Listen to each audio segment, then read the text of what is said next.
જય શ્રી કૃષ્ણ. જય શ્રી કૃષ્ણ. આ સાંડલા તાણીન ટીલા તાણીન કેમણા આયલા હવારમાં? જો સાંડલા ને ટીલા તો મારે હવારમાં રોજ ભગવાનની પૂજા કરું ને તઈ થઈ જાય. અને કેમણા આયલા તને ખબર નથી? હો લે ઓલા મથુરની વાડીમાં સપ્તાહ બેઠી છે. કેવડું મોટું આયોજન છે. કોક મોટા મહારાજ આવે છે. તે રહોડામાં જ ખાલી રાંધવા વાળા 200 જણા છે. હા, કઈક કોક સાધુ સંતો આવે છે ગામમાં. તી આખા ગામની છોકરીઓ હામૈયા ઉપાડવાની છે. તી મારી ઘરેથી 2 વહુના લોટી નારિયેળ લઈ ગયા કાલ. તો 15 તો હાથી મંગાવ્યા છે. હા, સપ્તાહનો સમૂહ બહુ મોટો છે. અરે મોટાની તો વાત જ જવા દે. ઈ મથુરની વાડીની વાહે જે શેઢો રહ્યો ને ત્યાં તો ઓલા પરદેશી માણા આવ્યા છે. તે ઓલા બૂંગા વાયરા છે. હા, એને નોખું જોઈ ને બધું. હા, બાકી જો મારે તો આ સપ્તાહ સાંભળવી છે. છોકરાઓને કહી દીધું, કીધું અઠવાડિયું હું ક્યાંય કામે નથી જવાનું. નહીં વાડીએ જાઉં, નહીં ખેતરે જાઉં, કે નહીં કઈ ઘરનું કામ કરું. આવો લાવો કઈ બીજી વાર થોડો જડે. અને પાછું ગામને આંગણે ઘરમાં જ કહેવાય ને. હારું, જઈ આવો જઈ આવો. જઈ આવો જઈ આવો. તે તારે ન થાવું? તું કઈ હવે જિંદગી નથી. તું સપ્તાહ સાંભળ એવી જ છો. ઘણે મન તો કરે છે હું દેવ દર્શને જાઉં, જાત્રાએ જાઉં, કઈક સપ્તાહ સાંભળવા જાઉં, પણ ક્યાં જાઉં સાંભળવા? હું સપ્તાહ સાંભળવા જાઉં ને તો ઘરનો ગોકૈરો ગામ આખું સાંભળે એમ છે. હવે જો ઠામણા હોય ને ખખડે, અને પરિવાર તારે મોટો છે તો થોડા ઘણું હાયલા રાખે. હવે આ કાનેથી સાંભળીને આ કાનેથી કાઢી નાખવાનું હોય. ઠામણા ખખડે ને વાંધો નહીં, પણ આ તો ઘોબા પડે છે. જો વૈસલી વહુ હોદી ઝીણકી માથા ભાઈરે, મોટી માથા ભાઈરે, ઘડી ઘર મૂકીને આગી જાવ ને તા બથો બય થાવે. એકા બીજીને બોલાવી નથી થાતી. કેમ ઘર મૂકીને જાવું મારે? એવું છે તો એક કામ કર. તું છે ને જો એક બીજી બાયુને ભળતું ન હોય ને તો સુલા નોખા કરી દેવાય. હા, તમારે તો કેવું છે નોખા કરી દેવાય. અમારે 3 પેઢી થી ભેગા સુલા હાલે, અને આ નાની સંગ આવીને ડખાને લીધે સુલા નોખા કરી તો ગામમાં અમારા કુટુંબની આબરૂ જાય. આમ જો ડખો વધી જાય તો આબરૂનું ન વિચારાય. જાજુ બાજે અને નહીં ને એકાદી આડાવરું પગલું ભરલી ને કોકનો જીવ જાય ને એના કરતા આબરૂ જાય એ સારું. ઈ વાત તો મને તમારી મગજમાં બેહે, પણ મારું તો હાલે ને. એક કામ કરો, મારા મગનાના બાપ પાસે તમે આ વાત મૂકો ને તો તમે બધા ભેગા થઈને કઈક આનો રસ્તો લ્યો. નકર જીવ તો સેલે મારો જાહે. સારું હાલ હું એને સમજાવી દઈશ. ઈ આવવાનો છે સપ્તાહમાં? અરે ના. સીતારામ સીતારામ સીતારામ. કેવડો ખર્ચો કર્યો છે માણા ધર્માદામાં. કેવડા રૂપિયા વાપરે છે. ગજબ કેવાય. ઓ ધરમની તો જય થઈ ગઈ. રાજુ બાપા રામ રામ. એ રામ રામ બટા, કેમ છે? બસ આ રહ્યા જો ક્યાં સપ્તાહમાં ઉપડા. કેમ માણા કેટલું ભેગું થાય છે? માણા તો આખું ગામ ભેગું થયું છે. એ તો આજે પરબારું એમ ને. આમ જો પરબારું એટલે છે ને પ્રસાદ કહેવાય. અને જે આયોજક છે ને એની પાસે કઈ ઘટતું જ નથી. એને તો ગામને એમ કહી દીધું છે કે ધોહાડે બંધ જમવાનું છે. તો હું એકલો ખાવ એમાં હું વાંધો ને? તોય જો આમ જો બટા ખાડો લખાવીશ. કાંઈ વાંધો નથી તમ તારે. આ મારા બાપા કેતા હતા કે સપ્તાહમાં જાવું છે, પણ મેં સોકું કહી દીધું. હો, અડધો દી તમારે જાવું હોય તો જાવ, અડધો દી તો ખેતીએ જાવું જ પડશે ભાઈ. આ બધું કોણ સંભાળશે? આ તમે આખો દી સપ્તાહમાં જાવ છો, આ તમારે ખેતી તો ઘણી બધી છે, તો તમારા છોકરા કઈ નથી કેતા? આમ જો બટા જરાક વિચારાય. તારા બાપે જિંદગી આખી ખેતી કરીને તમને મોટા કર્યા છે, તો હવે ગામમાં આવડો મોટો ઉત્સવ છે તો તમે આખા દીની રજા ન દઈ શકો? મારા છોકરાને સોખું ગહીને કહી દીધું અઠવાડિયું કાંઈ કામ નહીં થાય. મેં તો રજા મૂકી દીધી. અને જો તમારા બાપને તમે રજા ન દઈ શકતો હોય ને અઠવાડિયું એક, તો પછી દીકરા કે દીપડાઈમાં કાંઈ ફેર ન પડે. કાકા વાત તો તમારી હાસી છે. હો, હારું હાલો હું મારા બાપાને ઘરે જઈને કહી દઉં કે તમે અઠવાડિયું કામની ચિંતા મેલી દો. એને સપ્તાહમાં જાઓ, ખાઈ પીને હરિભજન કરો બસ.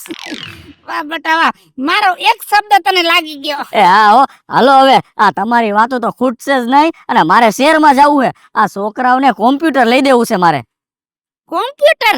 હા, આ 10મા ધોરણમાં છોકરો પાસ થઈ ગયો ને તો સાહેબે કીધું કે બહુ હોશિયાર છે, કોમ્પ્યુટર લઈ લ્યો ને કોમ્પ્યુટરના ક્લાસ કરાવો. અને હાસી વાત કહું કાકા, હે આ છોકરાથી વિશેષ શું હોય બીજું? એના આટું તો દિન રાત ગધા મજૂરી કરી છે.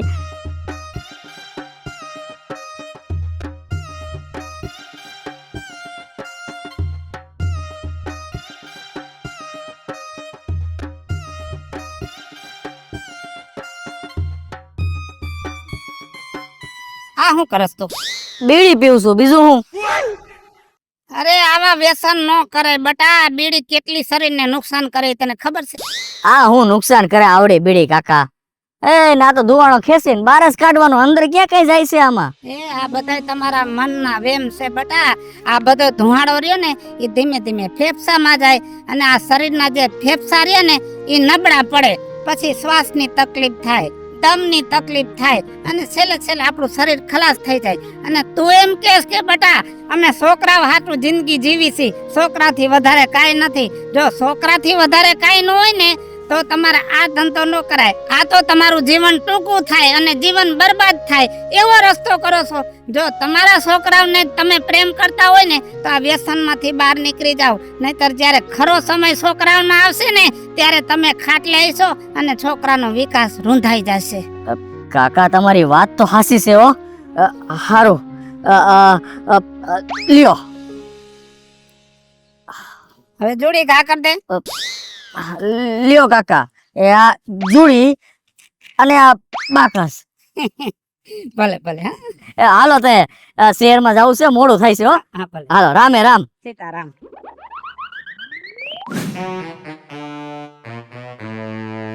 કરમણ, હે કરમણ. લે આવો ને. જય શ્રી કૃષ્ણ. કે દર હારા? લે એ તો હવાના 5 વાગ્યાની કથામાં હોય ગયા. તારા હારાને કાલ સોખું કીધું તું કે એકલો ન જાતો, મને લઈ જાજે, પણ તારા હારન તો શેની ઉતાવળ છે ઈ ખબર નથી પડતી. અરે શેની ઉતાવળ હું રોજ સવારે 5 વાગે ને તા ટંકોરીઓ વાગવા માંડે છે. એનો મતલબ એવો કે 3:30 વાગ્યામાં ઉઠી જાય, દીવાબત્તી કરે, નાઈ ધોઈ લે, પાણી વાળી આવે અને પછી કઠાઈ જવા માટે તૈયાર થઈને વયાઈ જાય 5 વાગે તા તો. એમ? હા એમાં એવું છે ને બટા, ઈ મહાત્માજી જે કથા કરવા આવ્યા છે ને એના શબ્દમાં જ એવડો વજન છે ને કે માણસના જીવનમાં પરિવર્તન થઈ જાય. ઈ તો હાવ સાચું, પણ હું જોઉં ને મારા હવરાને તો એમ થાય કે ભગવાન એનાથી નજીક આવે છે કે ઈ ભગવાનથી નજીક જાય છે. ઈ ન સમજાતું મને. ઈ જ સત્સંગનો પ્રભાવ બટા. ઉંમર થાય અને માણસ ભગવાનની નજીક આયલો જાય ને ત્યારે એમ થાય નક્કી કે આનું ભજન પાકતું જાય છે. હાવ સાચી વાત છે. તમે કથામાં જવાનું લાગો છો કા? હવે જો 3 દીર્યા છે અને 3 થી ભગવાન જીવતા રાખે ને તો મને તો એમ થાય કે મને સ્વર્ગના દરવાજા ખુલી ગયા. તમારે તો આ જીવતા જીવે સ્વર્ગ જ છે બાપા. કા? એ આટલું બધું તમને અહીં આટલું બધું જ્ઞાન દેવા વાળા કોક ઓલા મહાજ્ઞાની આવી ગયા જ્યાં તમે કથાઓ સાંભળવા જાવ છો, એ તમારે એટલા તો નસીબ હારા છે કે તમને આટલું જ્ઞાન તો મળે.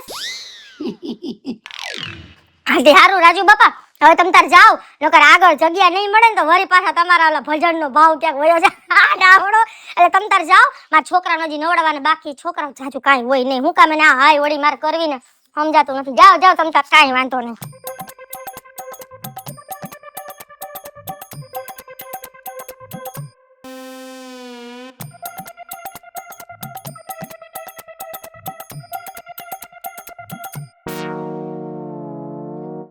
આ હું ખાધું બટાતે? પાન મસાલો ખાધો. બટા પાન મસાલા નો ખવાય. આ કેટલું નુકસાનકારક છે તને ખબર છે? એક દિવસ તું કથામાં આવીને બેસ ને તો તને ખબર પડે. મહાત્માજી એમ જ કહે છે કે હવે દિવસે દિવસે જે નવી પેઢી છે ને એ વ્યસન બાજુ હાલી જાય છે અને આ વ્યસન છે ને માણસને બરબાદ કરી નાખશે. પણ રાજુ બાપા, આખા ગામની ઉપાડી હોય, કેટલું ટેન્શન હોય, આના વગર મગજ કામ જ ન કરે. શું કરવું? અને આ એક પડી કેમ કાંઈ ન થાય, મગજ કામ કરતું થાય, બીજું આમાં કાંઈ ન હોય. એક પડી કાંઈ શું થઈ જાય? તો બટા તમને એમ થાય છે કે આ ગુટકાની પડીકી ખાવાથી કાંઈ ન થાય, પણ બટા તમને ઈ ખબર નથી કે આ ગુટકાની પડીકી છે ને એની અંદર તમાકુ હોય અને તમાકુ છે ને ઈ તો કેન્સરને નોતરવાની કંકોત્રી છે. એટલે બટા તમે એમ કહો છો કે છોકરાઓથી વધારે દુનિયામાં કાંઈ નથી, તો તમને કેન્સર થઈ જાય છે ને તમને એવી કોઈ બીમારી થઈ જાય આ વ્યસનથી, તો છોકરાઓનું કોણ? તમારે હાવ વાત સાચી હે રાજુ બાપા, પણ આ તો છે ને જે ખેતરના ખેતર તમાકુ ઉલારી જતા હોય એને થાય. હવે એક એક પડી કે શું થાય? એને થાય, એક પડી કાથી થાય? બટા આ છે ને ઝીણું ઝેર જ છે. જેમ કાંકરે કાંકરે પાર બંધાય, ટીપે ટીપે સરોવર ભરાય, એવી રીતે તમે આ ઝીણું ઝીણું થોડું થોડું ખાવ ને તોય ધીમે ધીમે એની જે અસર હોય ને એ તો કરે જ. એટલે બટા તને પ્રેમથી સમજાવું છું, આ વ્યસન છે ને જિંદગીનો કાળ છે મહેરબાની કરીને વ્યસન છોડી દો ને તો છોકરાઓને જિંદગીમાં ઉપાધિ નહીં. અને તમે એવું તો નથી વિચારતા ને કે છેલ્લે છોકરા માવતર વગર ના થઈ જાય? ના ના જરાય નહીં. એને છોકરાઓને માવતર વગર કોણ? આજ અમે આટલા મોટા થયા તો આજ મા બાપની જરૂર આજ અભી હાલ સુધી જરૂર પડે છે. તો હજી તો છોકરાઓ મારા નાના નાના છે. એ તમારી વાત હાવ સાચી છે. હું આજથી જ આ વ્યસન મૂકી દઉં છું. હું આને કોઈ દી હાથ નહીં અડું. અને મારી જેમ કોઈ ખાતું હશે ને એના હાથમાંથી તો હું ઝટી જ લઈશ. તમારી જેમ કહીશ નહીં, સીધું હાથમાંથી ઝૂંટવી લઈશ. હારું બેટા હારું, થોડું થોડું ધ્યાન રાખો ને તો જીવનમાં સુધારો આવે. ભલે. જય શ્રી કૃષ્ણ. જય શ્રી કૃષ્ણ રાજુ બાપા, જય શ્રી કૃષ્ણ. રાજુ બાપાએ જ્ઞાન દીધું એક નંબરનું. હો ખરેખર આ કથા વાંચવા જે મહાત્માજી આવ્યા છે ને, ભગવાન એનું એટલું સારું કરજો, કેટલા જણાના જીવ બચાવશે ને એ ભગવાનને ખબર. આ રાજુ બાપાનું સારું કરજો. અરે અરે કયું કીર્તન હતું? એ ગયો જમાનો રામ સીતાનો, રામ સીતાનો ને પતિવ્રતાનો, ગયો જમાનો રામ સીતાનો. આ છોકરાને કેવું છે, ગમે ત્યાંથી આ કીર્તન ગોતી દે સોફામાંથી. સપ્તાહ પૂરી થઈ ગઈ ને, નકર તો આમથી આમ ને આમથી આમ ધોળા ધોળ થાતા. જો નિરાત નો ન હોય સપ્તાહ હાંભરી તે હાંભરી. આ તો લાભ લેવાની વાત છે. ખાલી તમે સપ્તાહમાં આવ્યા હોત ને તો તમને ખબર પડત કે જીવન કેટલું કિંમતી છે અને એક એક સમયની કેવડી કિંમત છે. બહુ જ્ઞાનની વાતો મેંડાસો કરવા, બહુ જ્ઞાનની વાતો મેંડાસો કરવા. આત્મજ્ઞાની થઈ ગયા લાગો છો. આત્મજ્ઞાનની વાત છે નહીં, પણ જે અઠવાડિયું એક સપ્તાહમાં અમે બેઠા અને આનંદ કર્યો ને એ તો અદ્ભુત હતો. સ્વર્ગમાં બેઠા હોય ને એવું લાગતું હતું. સપ્તાહ પૂરી થઈ તે માણા એકબીજા હમુ જોઈને રોય પડ્યા એવો પ્રેમ ભાવ વધ્યો તો બધાયનો. અને મને એવું લાગે છે કે તમે જ્ઞાન પામી ગયા છો તો હવે ગામને જ્ઞાની બનાવી દેહો કા બધાયને જ્ઞાનની વાત કરી. મને જો એવી કઈ જ્ઞાનની વાતો આવડે નહીં, પણ મારા જીવનમાં જે સુધારો લાવવાનો છે ને ઈ હવે લઈ આવો છે.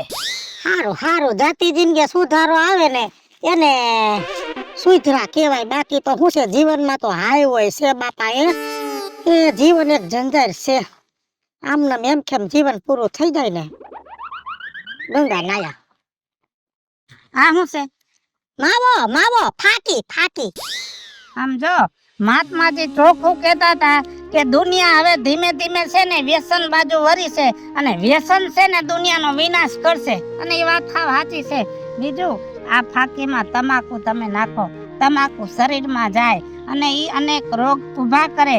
અને રોગ થાય ઈ પેલા તો આ તમે 12 માસ તમે આ ખોપારી જાઓ ને તમારા જડબા નબળા પડી જાય. તમારી ઉંમર પૂરી થાય ને ઈ પેલા તો તમારી દાંતની આયુષ પૂરી થઈ જાય.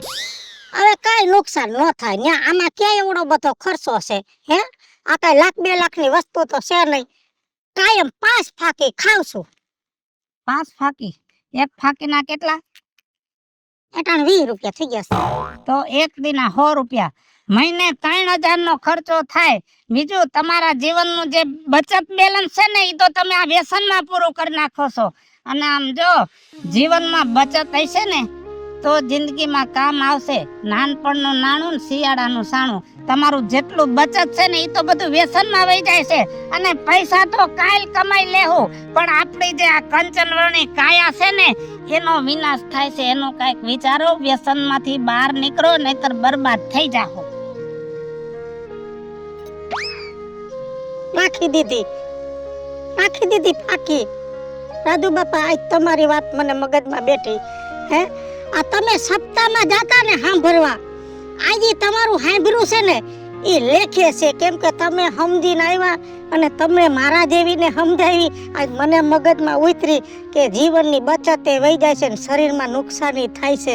રાજુ બાપા ખરેખર તમે તો સાચા જ્ઞાની થઈ ગયા.